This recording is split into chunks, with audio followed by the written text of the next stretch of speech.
भाजपा की लीडरशिप है उसका एवोल्यूशन कैसे होता है, कैसे हो रहा है कि पहले वाजपेयी और आडवाणी जी थे तो वाजपेयी जी को एक सॉफ्ट हिंदुत्व का मास्कॉट माना जाता था और आडवाणी जी को हार्डलाइनर माना।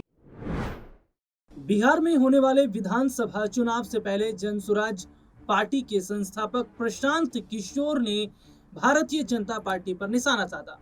प्रशांत किशोर ने साथ ये भी कहा है कि नीतीश कुमार अब जाने वाले हैं, बिहार में नई सरकार आएगी। इसके साथ ही उन्होंने ये भी कहा कि आने वाले समय में देखिएगा कि भारतीय जनता पार्टी की जो बागडोर है वो पीएम मोदी के हाथ से ले ली जाएगी। क्या कुछ कह रहे प्रशांत किशोर, ये जरा। भाजपा की लीडरशिप है उसका एवोल्यूशन कैसे होता है, कैसे हो रहा है कि पहले वाजपेयी और आडवाणी जी थे तो वाजपेयी जी को एक सॉफ्ट हिंदुत्व का मास्कॉट माना जाता था और आडवाणी जी को हार्डलाइनर माना जाता था। आज के तारीख में अगर आडवाणी जी और मोदी जी की तुलना करेंगे तो जो लोग मोदी जी जो आडवाणी जी को हार्डलाइनर मानते थे वो आज उनको सॉफ्ट मानेंगे मोदी जी के मुकाबले। तो मैंने ये बताया कि आने वाले समय में व्यक्ति कोई भी हो लेकिन जो भाजपा की लीडरशिप की ट्रेजेक्ट्री है वो क्रमशः और हार्डलाइनर की होती जाएगी।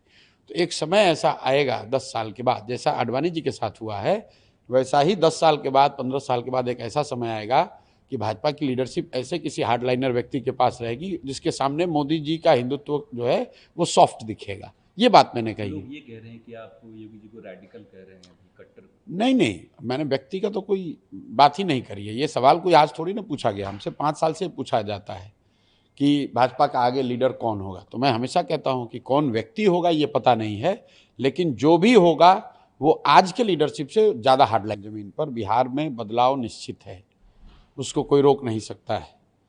60% से ज़्यादा लोग, चाहे वो किसी जाति के हों, धर्म के हों, वर्ग के हों, किसी दल के समर्थक हों, बदलाव हर व्यक्ति चाहता है। लालू नीति से छुटकारा चाहता है।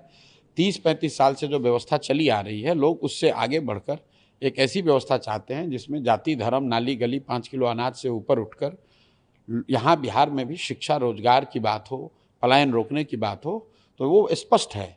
अब अगले 1-1.5 महीनों में चुनाव तक जनता को इतना ही निर्णय लेना है कि जब वो बदलाव करने जा रहे हैं तो बदलाव के उनके पास 2 विकल्प हैं। या तो 15-18 साल यहाँ पर शासन करने वाली कट्टा और जंगल राज वाली पार्टी राजद को वापस से मौका दें, या बिहार के 1 करोड़ लोगों ने मिलकर जो नई व्यवस्था बनाई है जनसुराज, उस पर दाव लगाएं। इन दोनों में से जनता जिसको चुनेगी वो जनता का वही मत आपको दिखेगा। लेकिन बदलाव निश्चित है। नीतीश कुमार का जानने तरीके से जनता के बीच अपनी बात कहने का अधिकार है। राहुल गांधी को, कांग्रेस को, दूसरों को भी है। जैसे हम लोग अपनी ओर से प्रयास कर रहे हैं वो भी प्रयास कर रहे हैं। हमारी समझ से बिहार में सबसे बड़ा मुद्दा शिक्षा है, बिहार में सबसे बड़ा मुद्दा बेरोजगारी है, बिहार में सबसे बड़ा मुद्दा पलायन है, बिहार में सबसे बड़ा मुद्दा यहाँ का भ्रष्टाचार है।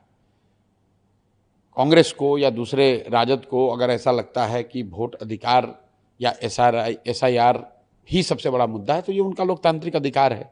हर पार्टी को, जैसे भाजपा वालों को आज भी लालू का जंगल राज ही मुद्दा दिख रहा है, तो हर पार्टी को ये अधिकार है, वो अपना कहना चाहते हैं वो कर। तो देखा आपने क्या कुछ कहा प्रशांत किशोर ने। अब ये वाकई आने वाले समय में देखना होगा कि क्या जो बिहार में इस साल विधानसभा चुनाव है उस चुनाव में नीतीश सीएम कुर्सी पर बैठ पाएंगे या नहीं, या फिर कोई और ही बिहार का नया मुख्यमंत्री होगा।